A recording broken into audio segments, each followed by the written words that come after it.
ఒక్కసారి కొమ్మూరి గోల్డ్ కి కాల్ చేయండి. తాకట్లో ఉన్న మీ బంగారాన్ని విడిపించి మార్కెట్ ప్రైస్ కి వాళ్ళు కొనుక్కుని మిగతా డబ్బులు మీకు ఇచ్చేస్తారు. హలో అండి, అందరికీ నమస్కారం.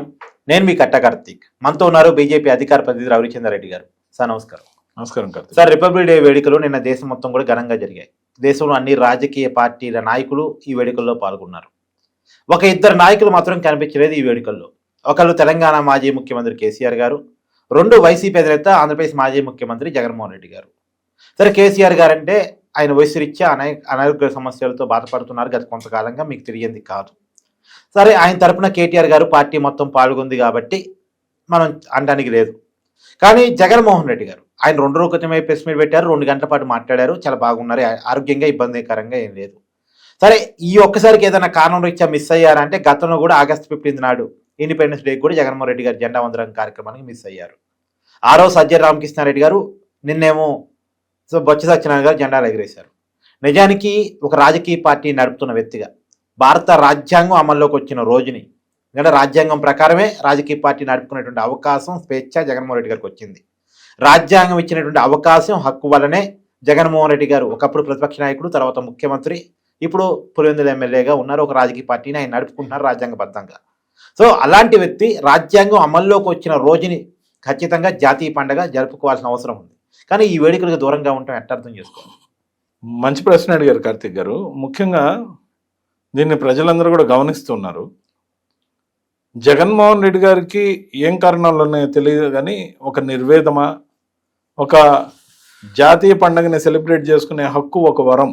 అవును, ఒక నాయకుడిగా, ఒక పార్టీ అధినాయకుడిగా, మరి గల్లీ లీడర్ నుంచి ఢిల్లీ లీడర్ దాకా ఫ్లాగ్ హాయిస్ట్ చేయాలని ఎవరైతే ఆ గౌరవాన్ని పొందిన వ్యక్తులు ఆ ఫ్లాగ్ హాయిస్ట్ చేయడంతో పాటు చాలామంది స్కూళ్ళ నుంచి, గల్లీ లీడర్ల నుంచి, ఎమ్మెల్యేల నుంచి, కలెక్టర్ల నుంచి అనేక డిజిగ్నేషన్స్లో ఖచ్చితంగా ఫ్లాగ్ హాయిస్టింగ్ చేస్తారు. మరీ ముఖ్యంగా రాజకీయ పార్టీలు నడిపే అధినేతలందరూ కూడా, అది ప్రతిపక్షంలో ఉన్న అధికార పక్షంలో ఉన్న, ఫ్లాగ్ ఎగరవేయటం అనేది ఒక ఆనవాయితీగా వాళ్ళు దేశభక్తిని మరొకసారి రీట్రేట్ చేసే విధంగా ఏదైతే అధికారులు ఉన్నారేమో ప్రభుత్వ కార్యక్రమాల్లో పాల్గొంటారు అఫీషియల్ గా, లేకపోతే ఇది ఒక గొప్ప గౌరవం. మన జెండాకు సెల్యూట్ చేసుకునే అవకాశం మన సభ్యులతో, అందరితో, పార్టీ సభ్యులు అయితే పార్టీ సభ్యులు, అధికార పక్షంలో ఉంటే అధికారంలో ఉన్న బ్యూరోక్రసీ కానీ లేకపోతే స్కూల్ పిల్లలు కానీ అందరితో కలిసి సెలబ్రేట్ చేసుకుంటారు. సో ఖచ్చితంగా ఈ విషయంలో కొంత నిర్వేదంతో ఆయన దూరంగా ఉన్నాడా, అంత అత్యవసరమైన పనులు ఏమన్నా ఉంటే వ్యక్తిగతం, ఒకవేళ దేశంలో లేకపోతే కూడా విదేశాల్లో సైతం వాళ్ళు ఏదో ఒక స్థాయిలో నాయకులనే కాదు, మన సిటిజన్స్ ఆఫ్ ఇండియా కూడా ఈ పండుగల్ని సెలబ్రేట్ చేస్తారు. దేశభక్తి, దేశం వెలుపల కూడా మరింత బాగా చాటుకునేందుకు ఒక అవకాశం. అట్లనే దేశభక్తి లేదని అన్నాను జగన్మోహన్ రెడ్డి గారికి కానీ లేకపోతే ఎవరైనా ఈ కార్యక్రమాలకు పాల్గొనే వాళ్ళు కానీ, నేను దేశభక్తి లేదని అనను. కానీ ఖచ్చితంగా కూడా జరుపుకోవాల్సిన పండుగలు. సార్, ఇంకోటి, మనం చేయాల్సిన పనిని పక్క వాళ్ళ ద్వారా చేయించడం మాత్రం కరెక్ట్ కాదని నా ఒపీనియన్. సార్, ఇంకో విషయం కూడా చెప్పండి. సరే, జగన్మోహన్ రెడ్డి గారు అందుబాటులో లేరు, చేసుకోలేకపోయారు. ఆయన ఉన్న చోట అయినా జరుపుకోవచ్చు కదా. ఇలంక ప్యాలెస్ లో చేస్తే అదేమి గోప్యంగా చేసుకోవాలని పండగ కాదు. ఆయన ఆ ఫోటో రిలీజ్ చేయొచ్చు, ఆ వీడియో రిలీజ్ చేయొచ్చు. అంటే అసలు ఈ పండగకే దూరంగా ఉన్నారా? అట్లనేం లేదండి, మరి మనం విపరీతంగా తీయకూడదు.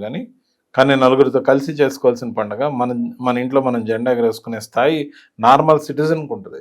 ఒక పార్టీ అధ్యక్షుడు డిజిగ్నేషన్లో ఉన్నాడు. అవును, గత ప్రభుత్వంలో ఆయన ముఖ్యమంత్రి, మాజీ ముఖ్యమంత్రి హోదాలో ఆయన ఖచ్చితంగా దాన్ని పార్టీ నడుపుతూ సక్రియంగా ఉన్న పార్టీకి అధ్యక్షుడిగా ఉన్నప్పుడు ఆయనే చేస్తే బాగుండేది. కానీ ఆ నిర్వేదం ఏంటో తెలియదు. కానీ గత ఆగస్టు 15న సజ్జల రామకృష్ణారెడ్డి గారు జాతీయ జెండాని, ఆయన నిర్వేదం ఎవరి మీద చూపిస్తాడు సార్? జనం మీద చూపిస్తాడా, జాతి మీద చూపిస్తాడా, దేశం మీద చూపిస్తాడా? దేశం మీద చూపిస్తాడనో జాతి మీద చూపిస్తాడనో కాదు, మీరు చేసేయండి అని ఏదన్నా చెప్పేసి వెళ్ళిపోయి ఉండొచ్చు. అట్లా చెప్తారు. అది ఆయన మనోగతాన్ని ప్రజలు గమనిస్తున్నారు. ముఖ్యంగా ఇది మైనస్ పాయింట్ తనకి. ఈ మైనస్ పాయింట్ ని ఇక మీదటైనా సవరించుకుంటే మంచిది. గతంలో లాగా మళ్ళీ తిరిగి సజ్జల గారు ఎగరవేయకుండా కొద్ది విమర్శలకు దడిసి బొత్స సత్యనారాయణ గారు, ఎందుకంటే గతంలో ఆగస్టు 15 జెండా ఎగరవేసిన రోజు నేను కూడా మీ ముందు అనేక మీడియా ఇంటర్వ్యూలో కూడా చెప్పాను. ఆఖరికి జెండా ఎగరవేయడానికి కూడా జగన్మోహన్ రెడ్డి గారు బద్ధకంగా ఉన్నట్టున్నారు. ఆయన నిర్వేదంలో నుంచి సజ్జల రామకృష్ణారెడ్డి గారు అన్నిటా తానే నాయకుడిగా చలామణి అవుతున్నాడని ఈ విమర్శలకు దర్శిన సజ్జల రామకృష్ణారెడ్డి గారు ఎందుకులే అని బొత్స గారి చేత ఈసారి ఎగరేయించినట్టున్నారు. అదే కార్యక్రమంలో కొనసాగింపుగా ఆయన ఎట్ హోమ్ కార్యక్రమానికి వెళ్ళి లోకేష్ గారిని, మరి మాధవ్ గారిని అందరిని కలిసిన కార్యక్రమం గురించి మనం చూసాం. కాబట్టి ఇక మీదటైనా దాన్ని దిద్దుకుంటారు. జగన్మోహన్ రెడ్డి గారు తన బాధ్యతని జాతీయ పండుగల వైపు మరింత నిబద్ధతతో వ్యవహరిస్తారని నేనైతే అనుకుంటున్నాను. Thank you sir.